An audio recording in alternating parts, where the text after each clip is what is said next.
दुआ करे, आओ मिलके दुआ करे, पूरे दिल से दुआ करे।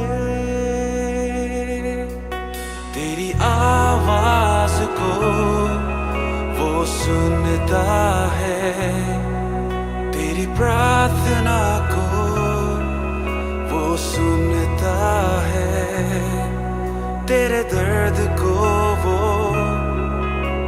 जानता है, तेरे आंसुओं को जो पोंछता है। वो है यीशु, वो है यीशु, वो है यीशु,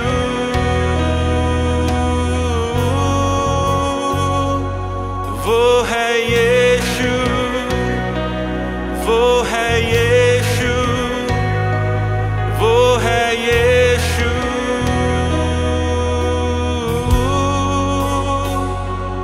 दुआ करे, आओ मिलके दुआ करे, पूरे दिल से दुआ करे, दुआ करे, आओ मिलके दुआ करे, पूरे दिल से दुआ करे। तेरी आवाज को वो सुनता है, तेरी प्रार्थना को वो सुनता है, तेरे दर्द को वो जानता है, तेरे आंसुओं को जो पोंछता है। वो है यीशु, वो है यीशु, वो है यीशु,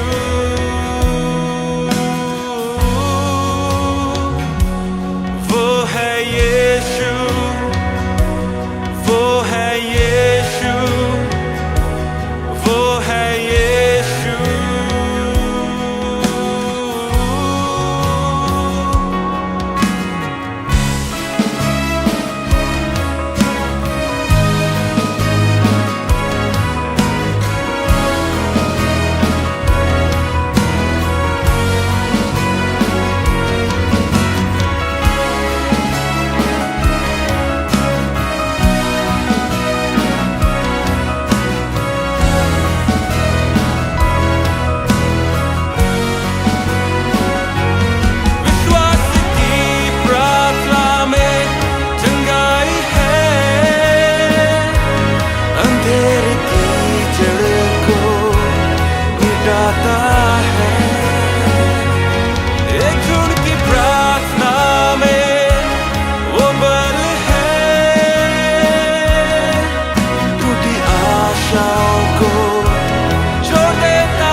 दुआ करे,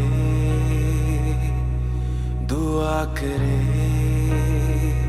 आओ मिलके दुआ करे, पूरे दिल से दुआ करे।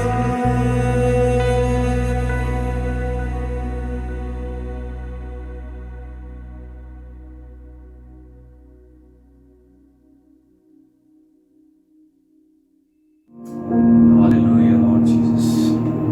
We give thanks to you for this beautiful day, Lord Father. प्रभु हम तेरा धन्यवाद करते हैं इस सुंदर सुबह के लिए परमेश्वर पिता। हम तेरे आराधना करते हैं परमेश्वर पिता, तेरे आशीषों के लिए हम तेरे धन्यवाद करते हैं प्रभु जी। Hallelujah, praise the Lord, praise the Lord. Thank you Jesus, thank you Lord.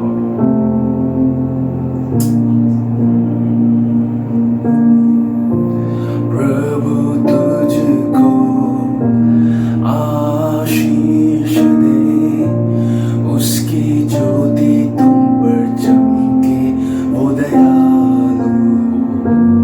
उसका ध्यान तेरी ओर रहे और तुमको शांति दे।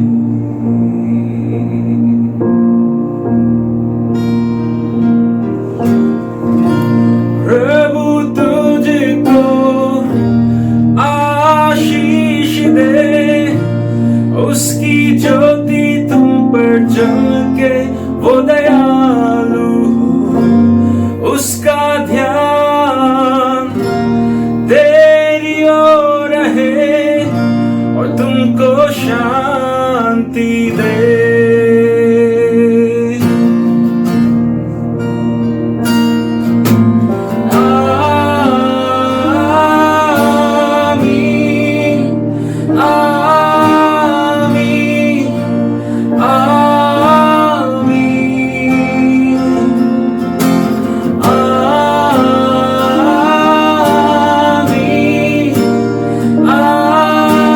आमीन, आमीन, आमीन।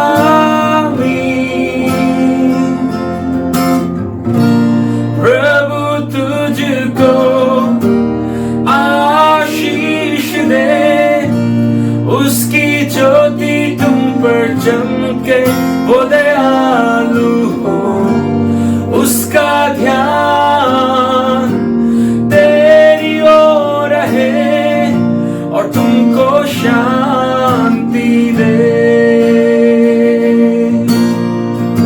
आमीन, आमीन, आमीन, आमीन,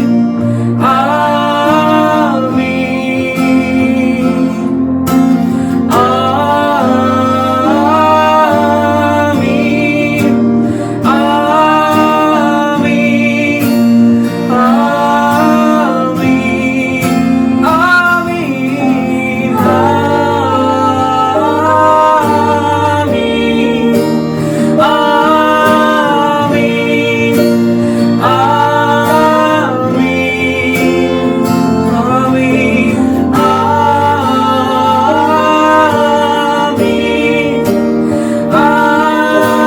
आमीन, आमीन, Hallelujah, praise the Lord. We bless your name, Lord Jesus. हाँ प्रभु, तेरा उपकार हम पर बने रहे परमेश्वर पिता। Hallelujah, praise the Lord. उसका उपकार तुझ पर हो और हजार पीढ़ियों तक तेरा घर और तेरे बच्चे और उनके संतान, उसका उपकार तुझ पर हो और हजार पीढ़ियों तक तेरा घर और तेरे बच्चे और उनके संतान उसकी मौजूदगी तेरे आगे चले, तेरे पीछे, तेरे पास में, तेरे चारों ओर, तेरे अंदर, वो तेरे साथ है हर सवेरा हर शाम को, तेरे आने में, तेरे जाने में, तेरे सुख में, तेरे दुख में, वो तेरे लिए है, तेरे लिए है, तेरे लिए है, तेरे लिए है, वो तेरे लिए है, तेरे लिए है, वो तेरे लिए है, तेरे लिए है।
आशीषों के लिए परमेश्वर पिता।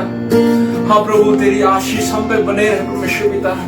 तेरी ज्योति हम पर चमके प्रभु जी, हम सब पे प्रभु जी, जो आज आराधना में परमेश्वर पिता, हम सब के ऊपर तेरी ज्योति आज चमके परमेश्वर पिता। और प्रभु जी तेरी दया हम पर हमेशा बनी रहे परमेश्वर पिता। तेरे ध्यान प्रभु जी उन गरीबों पर प्रभु जी, और जो लाचार है परमेश्वर पिता, जो बीमारी में ग्रसित है प्रभु जी, उन पर तेरे ध्यान बना रहे परमेश्वर पिता। हम तुझसे प्रार्थना करते हैं परमेश्वर पिता। हालेलुया परमेश्वर पिता। हम तेरी शांति को घोषणा करते हैं प्रभु जी, पूरी दुनिया में प्रभु जी, और स्पेशली तेरे लोगों के ऊपर प्रभु जी। Hallelujah hallelujah, praise the Lord.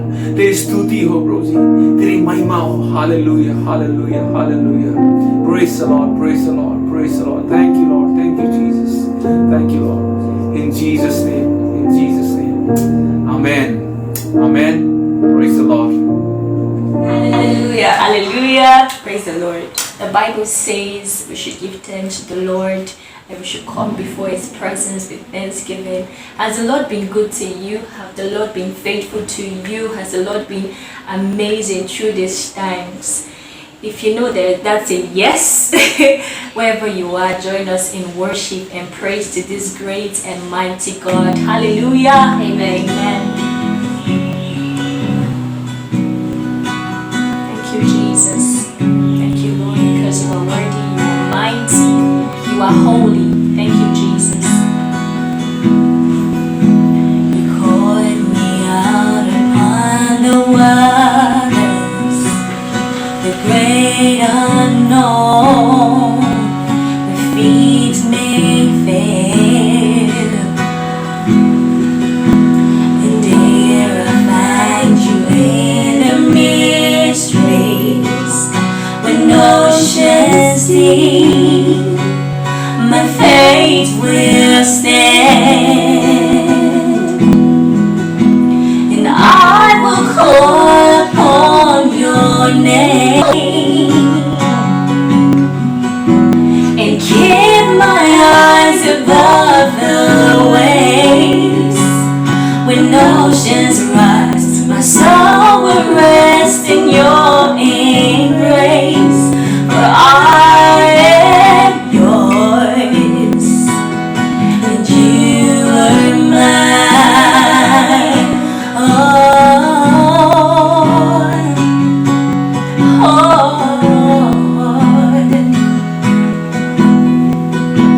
Your face is mountain deep as waters, delivering hands will be my guide. When fear and fear surrounds me, you never fail, and you won't start now. So I will call upon your name, and keep my eyes above the waves. When oceans rise, my soul will rest in your embrace. For I am yours, and you are mine.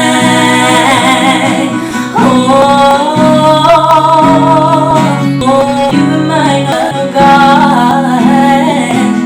You are forever mine, Lord.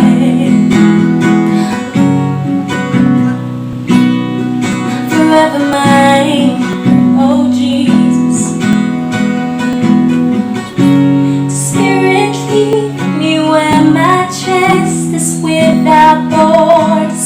Let me walk upon the waters wherever you will call me. Take me deeper than my feet could ever wander, and my faith will be made stronger in the presence of my Savior. Spirit, lead me where my trust is without borders. Let me walk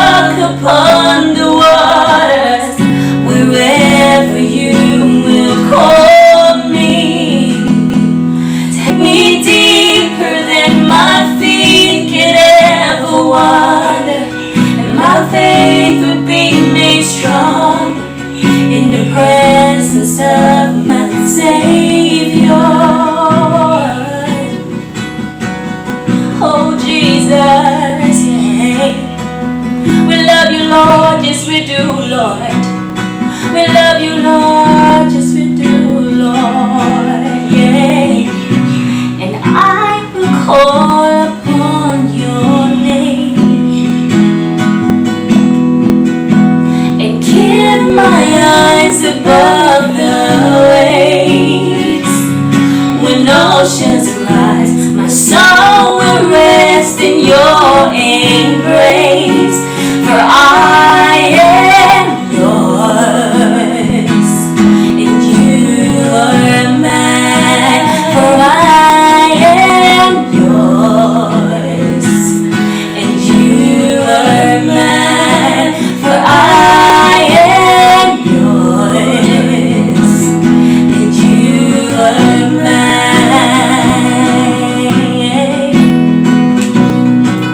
Yes, yes. Yes, we love you, Lord. Yes, we do, Lord. Yes, we love you, Lord. Yes, we do, Lord. Yeah. Whether you turn into white, open the eyes of the blind. There's no one like you, none like you, yeah, none like you. Into the darkness we shine, into the darkness we shine, yeah. Out of the ashes we rise.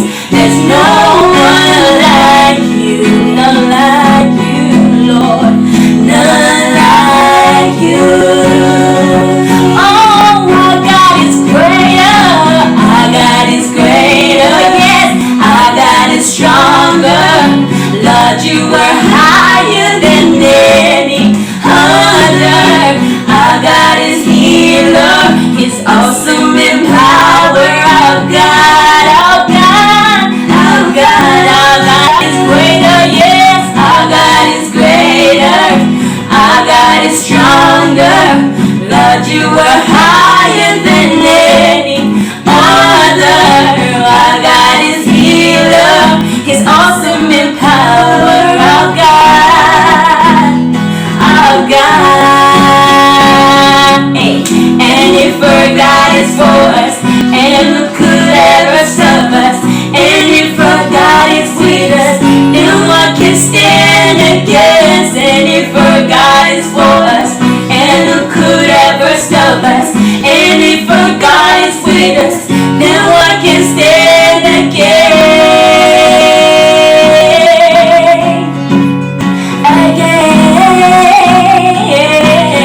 Then what can stand against?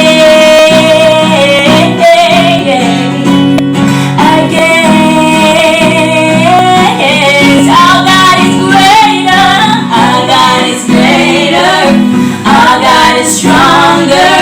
Lord, you are higher than any other. Our God is healer, He's awesome in power. Our God, our God, our God. And if our God is for us, and who could ever stop us? And if our God is with us, then what can stand against? And if our God is for us, and who could ever stop us? And if our God is with us, then what can stand against? Nothing can stand against. Against. Nothing can stand against. Against. Oh yeah. Against. Oh yeah. Our God is greater. Our God is greater. Our God is stronger. God, you are higher than any other. Our God is healer, He's awesome in power. Our God forever. Our God, yes you are, Lord. Forever you're great, God. Forever you're healer, Lord. Our deliverer, that's who you are, Jesus. Hallelujah. Amen. Good morning, church. It's once again a privilege to come in your presence and bring the word of God to you all. सुप्रभात कलीसिया। फिर से आपके सामने सम्मुख परमेश्वर के वचन लाने को मैं बहुत आपका धन्यवाद देता हूँ। So today let's go straight to the scripture. My title for the sermon today is God's Battlefield, and how God's battlefield is way different from the battlefield which we envisage in our lives and how we think about it. आज मैं सीधे ही वचन के बारे में बताना चाहूँगा। उससे पहले कि हम वचन में आगे बढ़ें, आज का शीर्षक जो मेरे वचन का है वो है परमेश्वर के युद्ध का मैदान। और परमेश्वर का युद्ध का मैदान और मनुष्य के युद्ध का मैदान और जो हमारे जीवन में होता है वो उसके बारे में मैं आज बताना चाहूँगा। So we will turn our Bibles to Joshua chapter 6 verses from 2 to 5. तो हम अपनी बाइबल को यहोशू के 6वें चैप्टर के 2 से 5 अध्याय को पढ़ेंगे। I'll read it. Then the Lord said to Joshua, See, I have delivered Jericho into your hands, along with its king and its fighting men. March around the city once with all the armed men. Do this for 6 days. Have 7 priests carry trumpets of ram's horns in front of the ark. On the 7th day, march around the city 7 times with the priests blowing the trumpets. When you hear them sound a long blast on the trumpets, have all the people give a loud shout. Then the wall of the city will collapse and the people will go up, every man straight in. फिर यहोवा ने यहोशू से कहा, सुन, मैं यरीहो को उसके राजा और शूरवीरों समेत तेरे वश में कर देता हूँ। सो तुम में जितने योद्धा हैं नगर को घेर लें और उस नगर के चारों ओर एक बार घूम आएं और 6 दिन तक ऐसा ही किया करना। और 7 याजक संदूक के आगे आगे जुबली के साथ नरसिंगे लिए हुए चले। फिर 7वें दिन तुम नगर के चारों ओर 7 बार घूमना और याजक भी नरसिंगे फूंकते चले। और जब वे जुबली के नरसिंगे देर तक फूंकते रहे, तब सब लोग नरसिंगे का शब्द सुनते ही बड़ी ध्वनि से जय जयकार करें। तब नगर की शहरपनाह नेव से गिर जाएगी और सब लोग अपने अपने सामने चढ़ जाएं। Further, if we read in the chapter, we can see that every single day Joshua got up early the next morning and the priests took up the ark of the Lord without fail every single day. और जैसा कि आप आगे इस अध्याय में पढ़ेंगे तो हम देखते हैं कि यहोशू हर दिन सुबह उठा और जो भी जितने भी याजक हैं उनके साथ वो हर एक दिन उस शहर का पूरा चक्कर मारा। And finally it's written in verse 20, and at the sound, when the trumpet sounded, the people shouted, and at the sound of the trumpet, when the people gave a loud shout, the wall collapsed. और जैसा कि 20वें वचन में लिखा है, तब लोगों ने जय जयकार किया और याजक नरसिंगे फूंकते रहे। और जब लोगों ने नरसिंगे का शब्द सुना तो फिर बड़ी ही ध्वनि से उन्होंने जय जयकार किया। तब शहरपनाह नेव से गिर पड़ी और लोग अपने अपने सामने से उस नगर में चढ़ गए और नगर को ले लिया। The story recorded in Joshua truly demonstrates the miraculous power of God. और ये जो हम कहानी पढ़ते हैं यहोशू में, ये सच्चाई में परमेश्वर के बहुत बड़े कार्य को दर्शाता है। If we go back a bit in the history part of it, we can know that the people of Israel had just crossed over the Jordan River. अगर आप पुराने इतिहास में देखेंगे इसी वचन के, तो आप देखेंगे कि इजराइलियों ने अभी ही कुछ ही समय पहले इस घटना से पहले जॉर्डन नदी को पार किया था। To come into the land of Canaan, ताकि वो अपने जो कनान देश है उसमें आ सके। which is also the promised land, which was a land which was promised to Abraham over 500 years earlier. और ये वो शहर है, ये वो जमीन है जो कि परमेश्वर ने अब्राहम को कितने सालों पहले वाचा में दिया था। The crossing of the river of Jordan itself was a miracle. और जो जॉर्डन नदी जो इजराइलियों ने पार की वो उसमें ही एक बहुत बड़ी अचंभी बात थी। After this, their challenge was to take the land of Canaan. और उसके बाद जो उनके सामने चुनौती थी वो थी कनान देश को अपने वश में करना। However, the first obstacle was the city of Jericho and its walls. और कनान देश को वश में करने से सबसे पहली बड़ी चुनौती थी यरीको देश शहर का बड़े बड़े दीवार। Architectural information reveals that its fortifications featured walls which are almost 13 feet high and 8 feet wide. और वास्तुकला और वास्तुशास्त्र जो पढ़ते हैं उसमें इतिहास में लिखा गया है कि जो जेरिको का जो शहर था उसकी जो दीवारें थी वो 13 फीट ऊंची और 8 फीट चौड़ी थी. It also had a watchtower which was almost 28 feet tall. और उसमें ऐसे भी बहुत सारे इमारतें थीं जहां पे लोगों को तैनात किया गया था ताकि वो दूसरे दुश्मन को देख सके, और जो वो इमारतें थी वो 28 फीट ऊंची हुई थी. These facts are given in Wikipedia as well as in the Britannia books. और ये जो हमने तथ्य बताए हैं ये सब ब्रिटानिया बुक्स ऑफ रिकॉर्ड्स में हैं और विकिपीडिया जो आप इंटरनेट में भी देख सकते हैं. So as you can see, it was virtually impenetrable. तो आप अगर इसमें से अंदाजा लगा सकते हैं कि वो उसको सोचना भी उस दीवार को पार करना भी सोच भी नहीं सकते हम उसके बारे में. In ancient warfare, such cities, if they had to be captured, it had to be surrounded and the people had to be made to starve by cutting off all the supplies till eventually the people used to give up. अगर हम इतिहास में देखें तो जब भी इसी प्रकार का युद्ध होता था तो ऐसे युद्ध में जो हारा हुआ शहर होता था उसके जो निवासी होते थे या तो वो अपने आप को सौंपित कर देते थे दुश्मन के हाथों में, या वो अपने आप को भूखा मार के मर जाते थे. So each method of this cutting off the supplies and all would take almost months to capture in this case. और तो जो भी योजना यहोशू ने बनाई थी वो ऐसी अगर योजना होती और अगर इतिहास को देखा जाए तो जेरिको की जो दीवार थी या जेरिको के शहर को जय पाना ऐसी बहुत मुश्किल था 6 दिन में.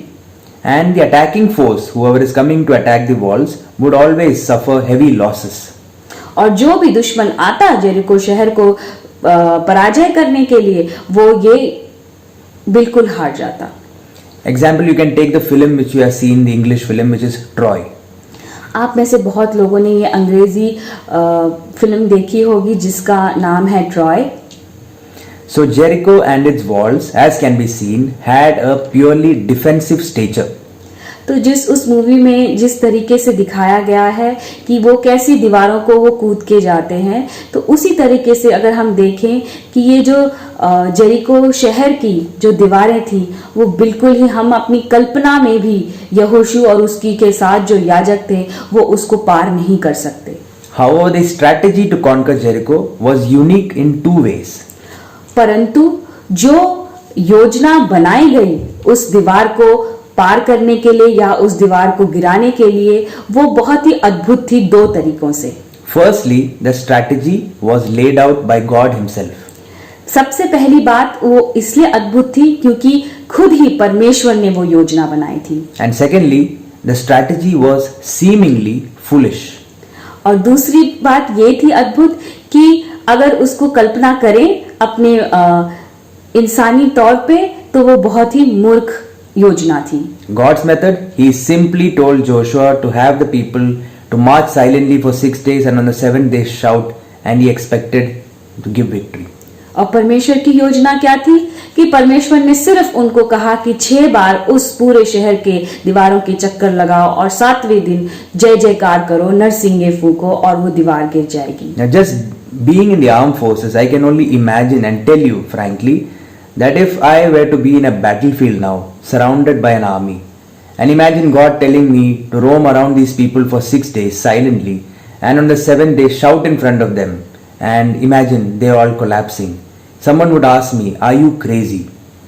और अगर मैं अपने आप को उस जगह पे रख के सोचता हूँ क्योंकि मैं सेना में काम करता हूँ, तो मैं अगर परमेश्वर मुझे आज बोले कि तुम्हें जिस जगह को, जिस शहर को या जिस देश को जय पाना है जिसमें, वहां पे 6 दिन शांति से उसके चक्कर लगाओ और 7वें दिन जोर से जय जयकार करो और नरसिंगे फूको, तो आज मैं अपने आप को ये सोचूंगा क्या मैं मूर्ख हूँ? Though it seemed foolish, Joshua obeyed it word to word. फिर भी यहोशू को ये मूर्खता या मूर्ख की योजना लगी, परंतु उसने हर एक वचन का पालन किया. And as we finally know, the walls did collapse. और जैसा कि हम जानते हैं कि वो दीवार वाकई में गिर गई। In fact, God had already given the city of Jericho to them before they even began to march around the city, as it is written in verse 2. और परमेश्वर ने इजराइलियों को वो शहर उनके उस घूमने के चक्कर लगाने से पहले ही उनके हाथ में योजना बना के दे चुके थे। It was when the people of God, by faith, marched around the city all the 7 days that God allowed the walls of Jericho to collapse. और ये तभी हुआ जब इजराइलियों लोग यहोशू के साथ जब उस शहर को 6 बार चक्कर लगाए और वो चक्कर सिर्फ विश्वास में लगाया गया, तभी वो दीवार गिर गई। So what do we have to learn from all these?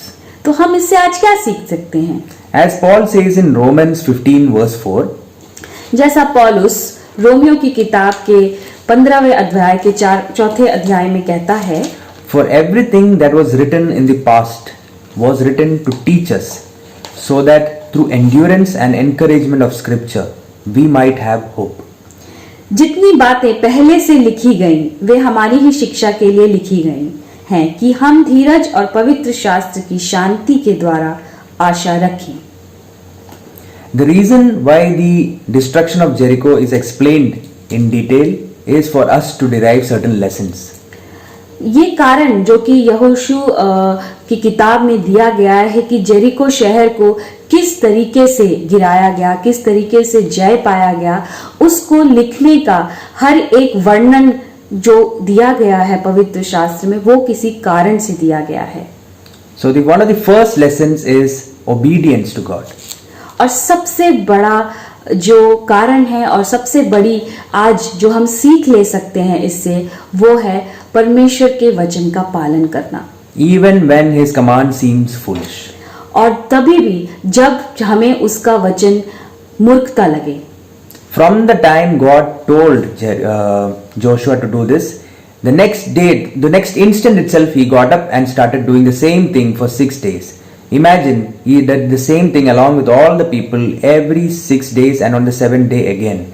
We can't do 2 things on consecutive days. जैसा ही परमेश्वर ने यहोशू को बता दिया कि ये योजना है, उस दिन से ही उसने परमेश्वर की योजना का हर एक वचन के साथ आज्ञा का पालन किया।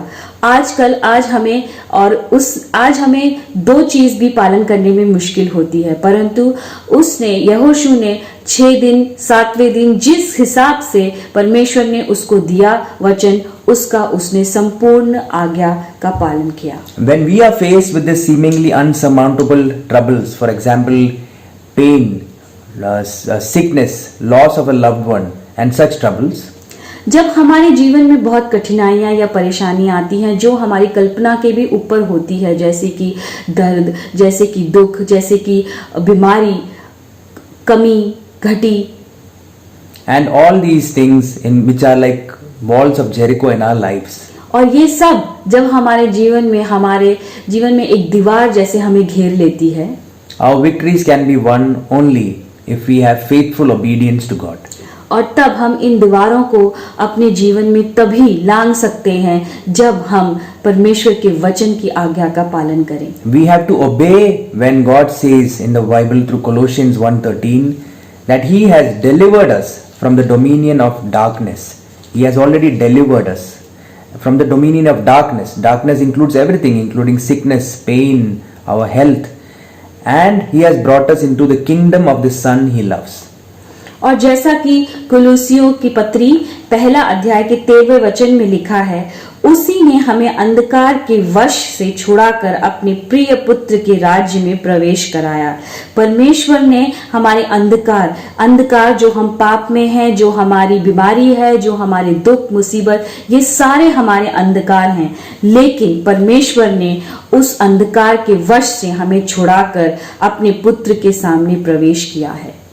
So first lesson, obedience to God. तो पहला सीख जो आज की हमने ली है वो है परमेश्वर के वचन की आज्ञा का पालन करना। Next lesson is that there is a vast difference between our ways and God's ways.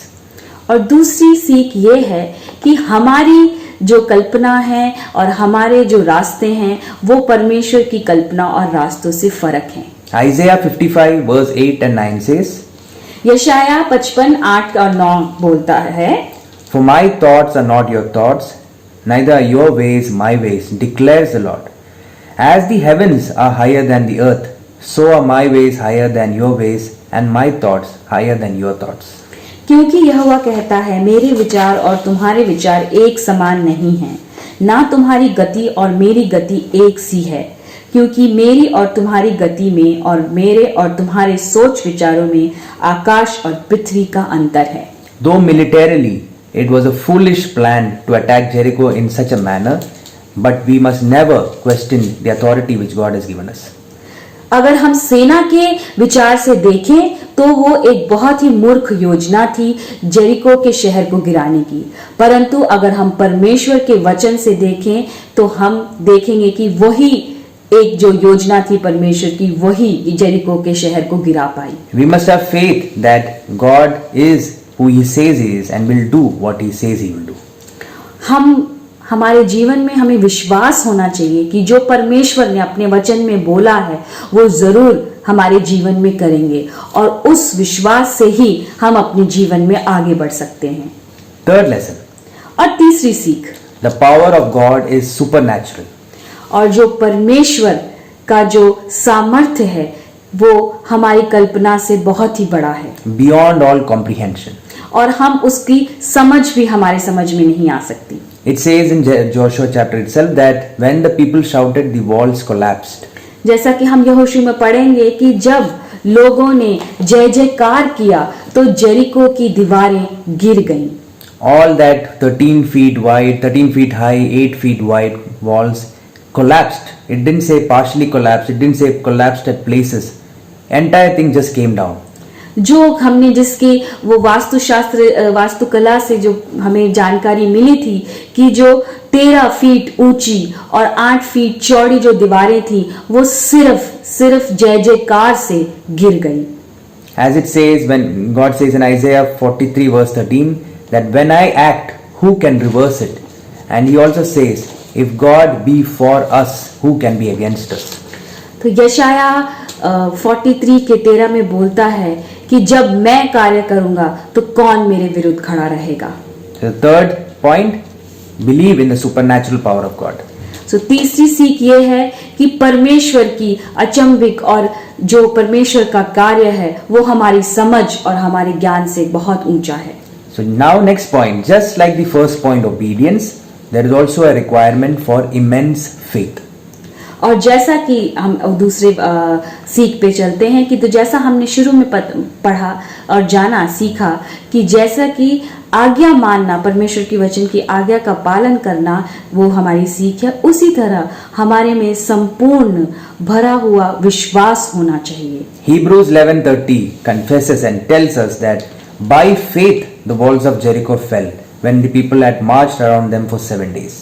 इब्रानियों की पुस्तक के 11वें अध्याय के 30वें वचन में लिखा गया है कि सिर्फ विश्वास के द्वारा ही जेरिको शहर की दीवारें गिर गईं, सिर्फ विश्वास के द्वारा।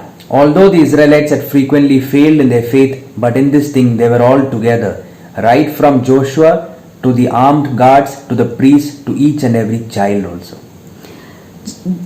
क्योंकि हमने देखा कि पिछले इतिहास में हम देखेंगे कि इजरायलियों ने काफी पाप किया था और वो परमेश्वर से दूर हो गए थे, परंतु फिर भी इस समय इस घटना में हम देखते हैं कि उसमें यहोशू, वहां के याजक, वहां का सेना के लोग और जितने भी बच्चे, बूढ़े, जवान, सब लोग विश्वास में अटल थे कि जेरिको की दीवारें गिर जाएंगी, और वो उसी विश्वास के कारण वो दीवारें गिरी। So the point is faith. और इसमें ये सीख है कि विश्वास। Next, corollary to faith. Faith without works is dead. और अगली सीख ये है कि अगर हम विश्वास के साथ कार्य नहीं करेंगे तो हम एक मरे हुए व्यक्ति के समान हैं। So point 1 and point 4, which is obedience and faith, the people of Jericho exhibited both together. It's not that they had faith and didn't obey, and it's not that they obeyed and didn't have faith. It marched together.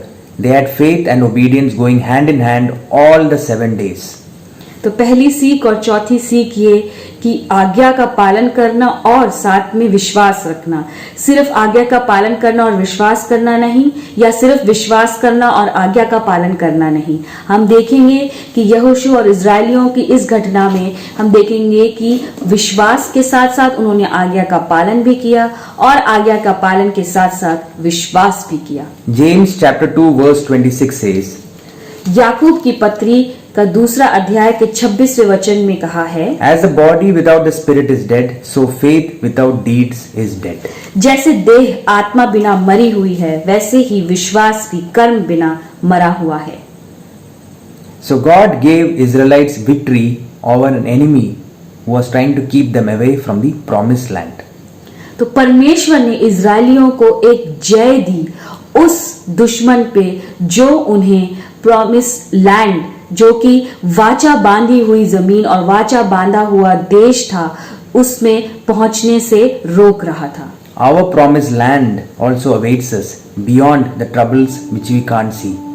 और हमारे जीवन में भी ऐसी बहुत सारी वाचाएं और जमीन वाचाएं वाले देश हैं जो परमेश्वर ने हमारे लिए रखे हैं, और जो आज जीवन में हमारी परेशानियां हैं उसके कारण हम अपनी वाचा वाली जो शहर है उस पे नहीं पहुंच पा रहे हैं। God knows it और परमेश्वर को ये पता है and asks of us just to trust in Him and carry out what is called as faith with works. और आज प्रभु हमसे ये पूछ रहा है कि हमारे उस वाचा वाले शहर में जाने के लिए परमेश्वर आज हमसे ये बोल रहा है कि हमें विश्वास करना है और साथ में कर्म भी करना है। We can only be attached to God if we have our faith associated with our work, because it says in James chapter 1 verse 23 that anyone who listens to the word but does not do what it says is like a man who looks himself in a mirror and after going away he immediately forgets what he looks like. Can you imagine?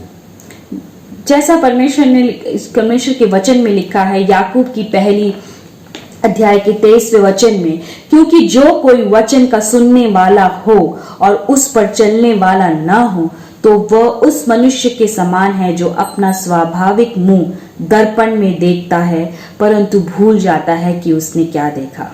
So we have to learn to trust in God and carry out faith with works.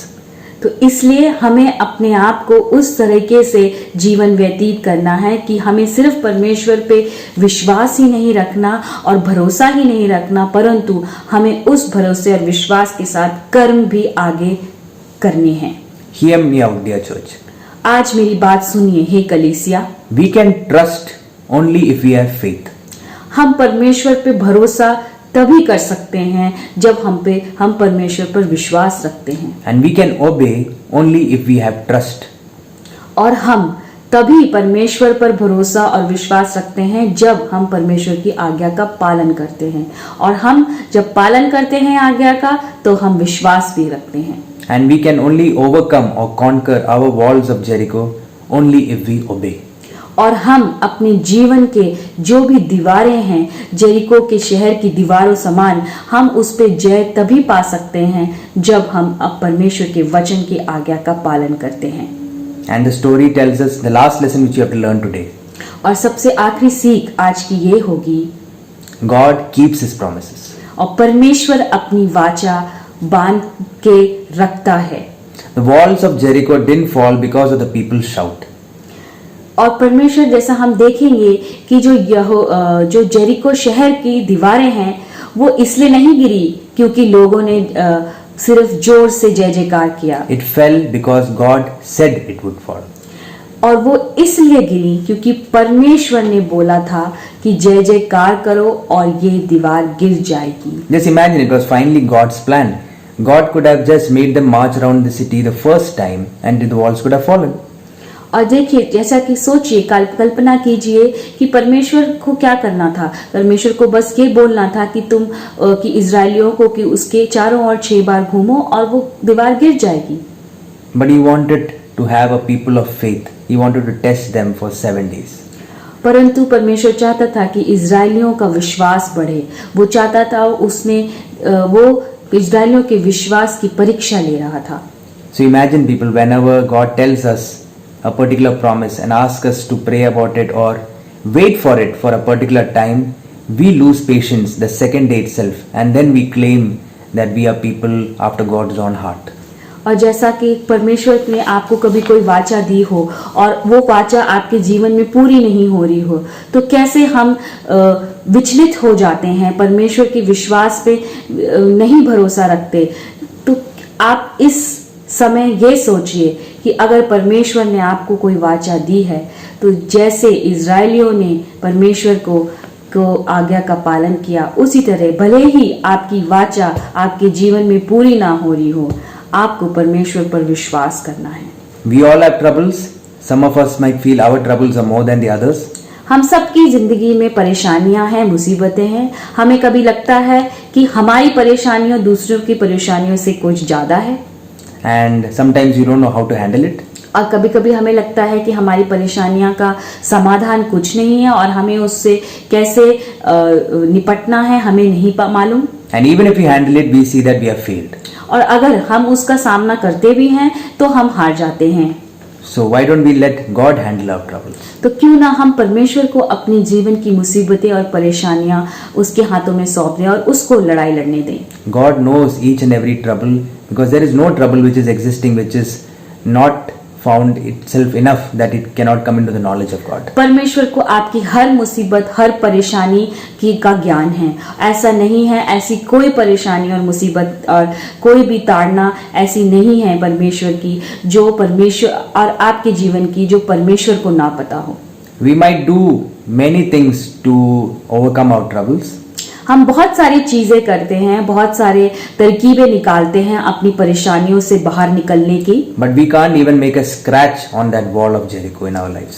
परंतु हम एक खरोंच भी नहीं मार सकते उस दीवार पे जो कि हमारे जीवन के इर्द गिर्द बनी हुई है। Because remember people, as I told once in my previous sermon, that our battle is a spiritual warfare and not a battle of the flesh.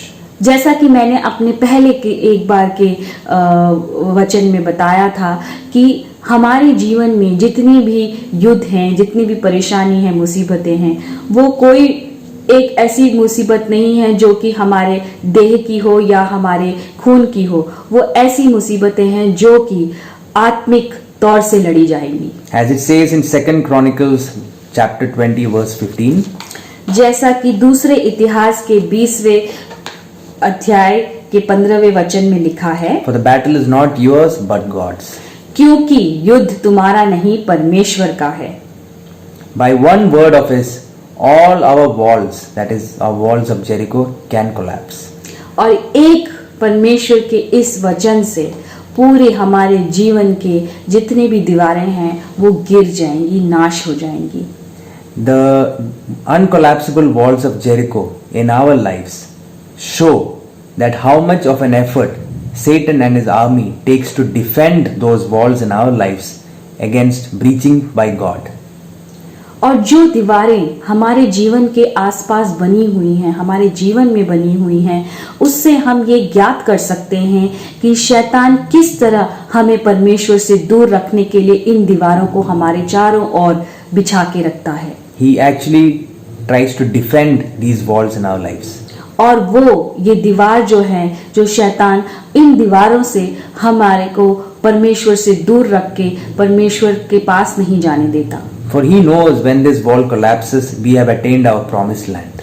क्योंकि उसको पता है कि जिस दिन हमारी ये दीवारें टूट जाएंगी, गिर जाएंगी, उस दिन हमें परमेश्वर की वाचा और परमेश्वर का जो हमारी वाचा बंधी हुई शहर है, देश है, वो हमें मिल जाएगा। So God's battlefield, as the title of my sermon was. और जैसा कि मेरे वचन का शीर्षक था कि परमेश्वर के युद्ध का मैदान। So God's battlefield is one which is marked with, और परमेश्वर का जो युद्ध का मैदान है वो ऐसा है, marked with faith, obedience and trust. और वो ऐसा मैदान है युद्ध का जो कि विश्वास और परमेश्वर की वचन का आज्ञा का पालन और परमेश्वर पर भरोसा पे टिका हुआ है।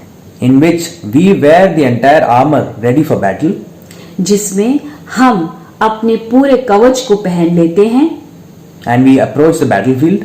और हम लड़ाई लड़ने जाते हैं। but we do not fight. God fights. पर हम लड़ते नहीं हैं, परमेश्वर हमारे लिए लड़ाई लड़ता है। Can you imagine a battlefield in which you wear everything and go and somebody else is fighting for you? क्या आप ऐसी कल्पना कर सकते हैं ऐसे युद्ध में जाने के लिए जहाँ पे आपने पूरे कवच को पहना हुआ है और जाते हैं लड़ने के लिए, लेकिन वहाँ आप नहीं कोई और लड़ रहा होता है। We have to just stand there and see how God goes about winning our battles one by one. हमें बस अपने युद्ध के मैदान में जाना है अपना कवच पहन के, और वहाँ खड़े होके देखना है कि परमेश्वर कैसे एक एक करके हमारी दीवारों को गिराता है। Dear members of Life Bridge, हे मेरे प्रियजनों लाइफ ब्रिज कलीसिया के, I urge you, give your battles to God to fight. ये मेरी प्रार्थना है आज कि आप अपने जीवन के जितने भी लड़ाई है, जितने भी युद्ध हैं, वो परमेश्वर के हाथों में सौंप दें। His battlefield and the way he fights is much beyond our understanding, and one thing is sure in this is you will emerge victorious. उसके युद्ध का मैदान और उसके युद्ध की योजना हमारी कल्पना से भी बहुत विपरीत है, और आपको ये मैं भरोसा दिलाता हूँ कि वो परमेश्वर इस युद्ध में विजयी होगा। Amen. Thank you. God bless you all. आमेन। धन्यवाद। प्रभु आपको आशीष दे। Come, let us pray together and give thanks to God for His faithfulness, for His mercy, for His grace. हम परमेश्वर के पास आए, हम प्रार्थना करें साथ में मिलके आज के वचन के लिए जो हमने एलन और एवलिन से सुना है, हम आशीषित हुए हैं। हम उस वचन को अपने जीवन में उपयोग करें, अपना फेथ, अपना ट्रस्ट परमेश्वर के ऊपर और बढ़ाए। आज हम come, let us pray together. Let us give thanks to God. Hallelujah, Lord Jesus. Thank you, Lord. Thank you, Abba Father. You're the great God and you love us so much, Lord Father. Lord Jesus, you have created us in your own image and you have sent us in this world, Lord Jesus, for your purpose, Lord Father. And you have a great plans for all of our lives, Lord Father, for your children, Lord Father. And Lord Jesus, you are our hope, Lord Jesus. You are our refuge, Lord Father. As we have heard today from the Lord Jesus, from your word from Alan and Evelyn, Lord Father. You bless them, Lord Father. Bless their ministry, bless the job, Lord Father. Lord, you are, Lord Jesus, working for our good and for your glory, Lord Father. And Lord Jesus, you are looking for a person, Lord, whom you can trust, Lord Father. Lord, let we may be more obedient to you, Lord Jesus. Let we may have more faith in you, Lord Father. Oh God, please help us, Holy Spirit, so that we may grow in His love, in God's love. Hallelujah. Praise the Lord. Thank you, Lord. Thank you, Jesus. You are a great God, Lord Father. And I pray, Lord Jesus, for the people, Lord Jesus, in the whole world, those who are suffering from this virus, Lord, and from different sicknesses, Lord. We pray right now, Lord Father. We ask a complete healing upon their body, Lord Father. And Lord, this too shall pass, Lord Father. Lord, even though the people, Lord Jesus, are going through a tough time in their life, Lord Jesus, I truly believe that there will be a new dawn in their life. They will see your light. They will see your salvation. They will see your healing hand touching them, Lord Father, because you are a good God. And Lord, Lord Jesus, there are many people, those who are sick, Lord Jesus, in our churches, Lord Father. I pray, Lord Jesus, all our church members, for all our church members, those who are not well, Lord, I ask complete healing upon their body, Lord Father. Hallelujah. Praise the Lord. Thank you, Jesus. Thank you, Lord. You are a good God and you love us so much, Lord Father. And Lord, in the midst of this chaos, we want to trust in you more, Lord Father. We want to grow in you, Lord Father. We want to, Lord Jesus, pray more. We want to spend time in reading your word, Lord Father. Oh Lord, we need you, Lord Father. I ask your fresh anointing over us, Lord. I ask you, Lord Jesus, to renew our hearts, renew our mind, Lord Father. Hallelujah. And I cover each one of us, Lord Jesus, with your mighty blood, Lord Father. And Lord, we truly believe, Lord Jesus, that you have appointed your angels army to protect us and to guide us, Lord Father. Hallelujah. Praise the Lord. Thank you, Jesus. Thank you, Lord, for your mercy, for your grace, Lord. Hallelujah. Hallelujah. Praise the Lord. In Jesus' name we pray. Amen. 2 Corinthians chapter 13 verse 14 says, may the grace of the Lord Jesus Christ and the love of God and the fellowship of the Holy Spirit be with you all. Amen. Praise the Lord. Have a beautiful week ahead.